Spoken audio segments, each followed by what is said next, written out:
some examples. First, let's go to Exodus, the 20th chapter, verses 1 through 3. And God spake all these words, saying, I am the Lord thy God, which have brought thee out of the land of Egypt, out of the house of bondage. Thou shalt have no other gods before me. Okay. We spoke about New Year's Day, right? New Year's Day is the beginning of the month of January, which is the 11th month of the year. Not the first month, the 11th month of the year. Well, Black Eyes, how are you saying that January is the 11th month of the year? We all know that December is the last month. That's the 12th month of the year. Is it really? How many years are a decade? It's 10 years, right? What are the first three letters in decade? It's DEC. Okay. What is decimal point? It's rounding to the nearest tenth. Well, what are the first three letters in decimal? DEC. What is a decathlon? It's 10 races. Well, what are the first three letters of decathlon? It's DEC. Any word that begins with DEC means 10. Nov means 9. The root of the word October is oct, which means 8. Just as you look at a stop sign that is in an octagon shape because it has 8 sides, or an octopus because it has 8 tentacles. So we know that October was given its name because it represents 8. Nov or November was given its name because it represents 9. December was given its name because it represents 10. So if that's 8, 9, and 10, then January is 11. January was named after Janus, which was the Roman god of doors, brothers and sisters. Janus was the Roman god of doors, choices, beginnings, and endings. This says the first month of the year is called January after him. But again, we all know, according to what we just broke down, that January is not the first month, it's the 12th month. But according to this Gregorian calendar, it says the first month of the year is called January after him, the god Janus. He is usually depicted with 2 faces, one on each side of the head. He was one of the earliest gods of Rome, sometimes referred to as the god of gods. But we celebrate New Year's Day. We go outside and we shoot guns. And we do all kind of activities on this day, which is the celebration of the god Janus, which the month was named after. But let's not stop there. Let's go to Easter. Easter was originally the celebration of Ishtar, the Assyrian and Babylonian goddess of fertility and sex. Wait a minute. We just read in Exodus, the 20th chapter, verse 3, thou shalt have no other gods beside me. You mean to tell me that we're celebrating Ishtar, the goddess of fertility and sex, who now today we call Easter? And we putting Jesus on top of a false god? Take heed that no man deceive you, brothers and sisters. Why is Easter celebrated in spring? Because she is the goddess of fertility. That's when the earth is fertile, when grass comes back up out of the ground, leaves come back up out of the trees, your harvest and your fruit, you begin to plant those things because the ground is fertile. She is the goddess of fertility. After Constantine decided to Christianize the empire, Easter was changed to represent Jesus. How can you change a false god to represent the true and living God? Brothers and sisters, take heed that no man deceive you. You can't have Jesus without having his word. Let's continue, brothers and sisters. Let's continue. Let's go down, because we got some more things to cover. Let's talk about the days of the week. I'm not going to even start with the first day of the week, which is Sunday. I'll get to that, and Sunday and Monday last. But let's talk about Tuesday. When the Lord gave us the days of the week, he said, this is the first day. This is the second day. This is the third day. This is the fourth day, the fifth day, the sixth day, and the seventh day. And the only day that he gave a name to was the seventh day, which was the Sabbath day. But let's look what the Romans did and all the other nations did. Tuesday was named after the god of the planet Mars, Tuesday, T-I-W apostrophe S day. T-I-W apostrophe S. Tuesday. That is the god that day of the week was named after. What about Wednesday? Wednesday was named after the planet Mercury and the god Wooden, brothers and sisters. You know who Wooden is. You've all seen the Marvel comics.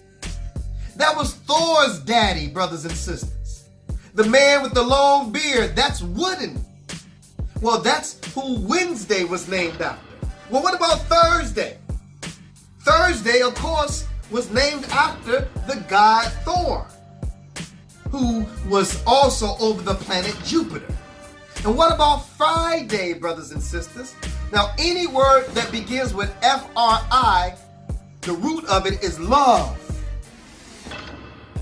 That's why you love French fries, brothers and sisters. The root of F-R-I, any word that begins with that means love. Friday was named after the planet Venus and the goddess Frigg or Freya. You get it? Venus, Freya, Venus, woman, V. Saturday, of course, we all know, was named after the planet Saturn, brothers and sisters, the god Saturday. Sunday was named after the sun god because most of these people, before they became Christians, were sun worshippers, along with Constantine, who was the first Roman emperor to convert pagans to Christians, brothers and sisters. But he brought a lot of the paganism into Christianity. So Sunday was named after the sun. Monday was named after the moon, brothers and sisters. And this is how you got your names of the 7 days of the week. Take heed that no man deceive you. We say these names every day. Sunday, worship of the god of the sun. Monday, worship of the god of the moon. Tuesday, worship of the god Tuesday. Wednesday, worship of the god Wooden. Thursday, worship of the god Thor. Friday, worship of the god Frigg or Freya. Saturday, worship of the god Saturn. They have worked in our mind to say these names, brothers and sisters, to give reverence and homage to these gods. And let's talk about our final one. And this gonna hurt some people. I'm sorry, y'all, but we got to talk about Christmas. Christmas was another holiday that man created as a celebration for idol worship. It wasn't always called Christmas, but it was always celebrated as a holiday for the god of the sun. In Egypt, he was called Osiris or Horus, and this is the reason when you gaze upon the sky, you're looking over the horizon. Horus, horizon, brothers and sisters. Nevertheless, today in ignorance, we still celebrate these gods. Just look at our actions. Let's go to the book of Jeremiah, the 10th chapter. Jeremiah, the 10th chapter. Y'all got to read this. I know y'all on the line. Don't leave, because see, the Christmas celebrators, y'all got to read this, brothers and sisters. Jeremiah, the 10th chapter. Again, Jesus said in Matthew, the 24th chapter, take heed that no man deceive you. Jeremiah, the 10th chapter. Let's start at verse 1. Hear ye the word which the Lord speaketh to you, O house of Israel. Thus saith the Lord, learn not the way of the heathen. Let's stop right there. If the Lord is telling me there's a way that he does not want me to learn, he also has to tell me what that way is. And then he goes on to say, and be not dismayed at the signs of heaven. What are the signs of heaven? What is in heaven? There's a sun, there's a moon, there's a star, there's a full moon, a blood moon, an eclipse, a shooting star, a Halley's Comet. He said, don't be dismayed at the signs of heaven, those things that you can see when you look in the sky. There's something that God is trying to connect between the things that people see in the sky with, brothers and sisters, their ways. What does their way have to do with the things that they can see in the sky? It says, for the heathen or the nations are dismayed at them. Well, let's look at some of the examples that the Lord is about to give us. Jeremiah 10:3. For the customs of the people are vain. For one cuts a tree out of the forest. The work of the hands of the workmen with an axe, they decorate it with silver and with gold. They fasten it with nails and hammers so that it don't move. They are upright as the palm tree, but speak not. Why would trees be speaking? Because these trees were a form of idol worship that people put in their homes, and they decorated them with the things that emulated the things that they saw when they looked in the sky. What do you see at night when you look in the sky? You see stars. What is put on these trees? Stars. What else do you see when you look in the sky?